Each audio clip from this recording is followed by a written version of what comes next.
সুস্থ কামনা করছি। এখন আছি আমরা টিএসসি চত্বরে। আসলে এই জায়গাটা মনোরম একটা পরিবেশ, অসাধারণ দেখার মতো একটা জায়গা। সবাই ইউনিভার্সিটির ছাত্রছাত্রী যারা আছে বা বিভিন্ন পেশা শ্রেণীর যারা আছে সবাই এখানে আসে সময় করে। হ্যাঁ কাকা, ভালো আছেন আপনি? জি আলহামদুলিল্লাহ। চকবার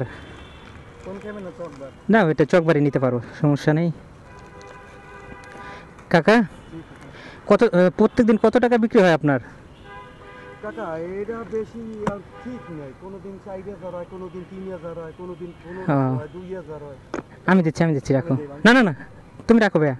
ও তো আপনার ফ্যামিলি কি ঢাকাতেই থাকে? আপনার ফ্যামিলি ঢাকা থাকে? গ্রামে? হ্যাঁ।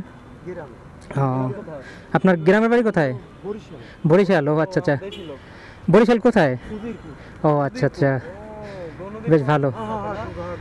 হ্যাঁ, আমরা এখন আইসক্রিম নিচ্ছি। চাচার বাড়ি হচ্ছে বরিশাল। উনি এই আইসক্রিম বিক্রি করে ওনার সংসার চালায়। আল্লাহর রহমতে সবাই দোয়া করবেন চাচার জন্য। চাচা যেন ভালোভাবে ব্যবসা করে করতে পারে, পরিবার পরিজন্য ভালো থাকতে পারে। সবাই ভালো থাকবেন। আল্লাহ হাফেজ।